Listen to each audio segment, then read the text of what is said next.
Hello बच्चों, let's read the question. Question says the following relations are defined on the set of real numbers a related to b if mod a less than equals to b.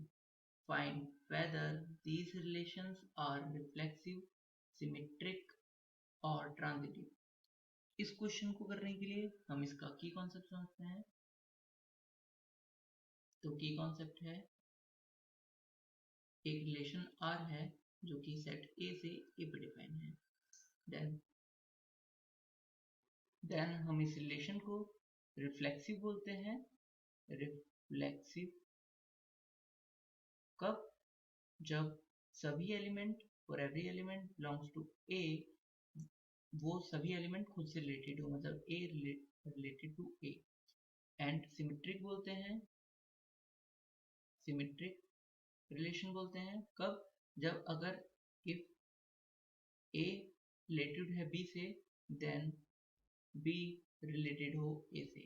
And transitive relation बोलते हैं if A related है B से and B related है C से then A related हो C से. Now question में हमें गिवन है कि A और B जो है जो रिलेशन है वो डिफाइन है पूरे रियल नंबर पे और A रिलेटेड है B से if mod A less than equals to B हो. तो नाउ रिलेशन डिफाइन है A related to B if mod A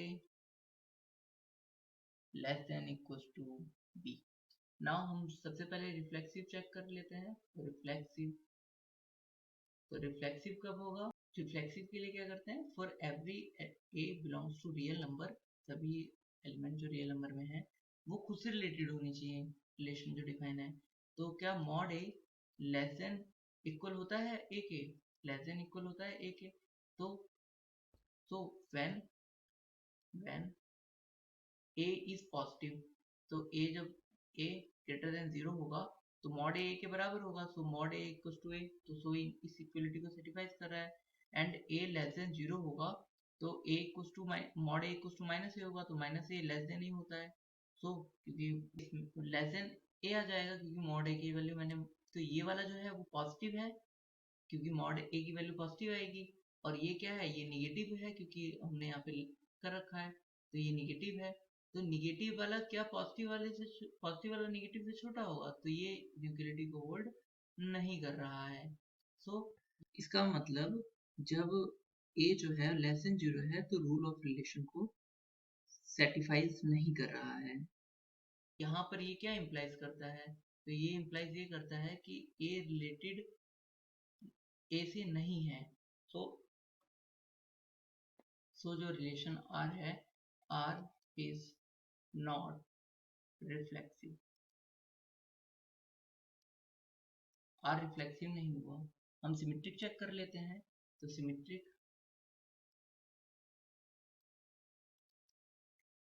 if A related है B से देन B रिलेटेड होना चाहिए A से सिमेट्रिक के लिए. तो A B से रिलेटेड होने का मतलब क्या हुआ कि A mod A less than equals to B है. तो क्या ये इम्प्लाइज कर रहा है कि mod B less than equals to A है? तो ये इम्प्लाइज नहीं करता है. तो ये इम्प्लाइज नहीं कर रहा है. इसको हम काउंटर एग्जांपल से समझ लेते हैं. नाउ हम यहाँ पे काउंटर एग्जांपल लिख लेते हैं. तो mod A less than equals to B को सेटिस्फाई करने वाले A और B की वैल्यू लिख लेते हैं. तो लेट कर लेते हैं. तो A equals to -1 and B equals to 2 let कर लेते हैं.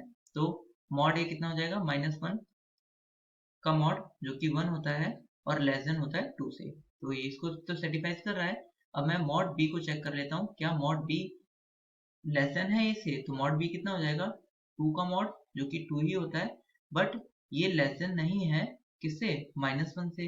सो ये इम्प्लाइज नहीं करता कि mod B less than equal हो A से.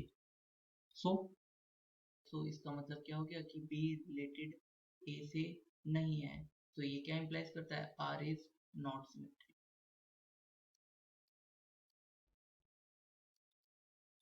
एंड ट्रांजिटिव चेक कर लेते हैं. ट्रांजिटिव ट्रांजिटिव के लिए क्या करते हैं, इफ ए रिलेटेड है बी से एंड बी रिलेटेड है सी से, देन ए रिलेटेड होना चाहिए सी से। तो यहाँ ए, इसका मतलब क्या हुआ, A if mod A less than equals to B, and इसका मतलब हो गया mod B less than equals to C. अब इस लाइन से क्या समझ में आता है, इस लाइन से अगर मॉड ए पॉजिटिव है और छोटा है बी से, इसका मतलब बी तो पॉजिटिव हुआ, तो यहाँ से तो इसका मतलब मैं लिखता हूँ mod A is less than, क्योंकि मॉड ए पॉजिटिव है और बी से छोटा है, तो less than equals to mod B less than equals to C. यहाँ से क्या इंप्लाइज होता है, mod A less than equals to C, और यहाँ से क्या इंप्लाइज होता है, ये इंप्लाइज करता है कि ए रिलेटेड है सी से, और ये इंप्लाइज करता है आर इज ट्रांजिटिव। हमें इस क्वेश्चन में यही चेक करना था। सो फर्स्ट हमें रिफ्लेक्सिव चेक करना था, so R is not reflexive, R is not symmetric, and third is R is transitive. Hope you understood it well. Best of luck. Thank you.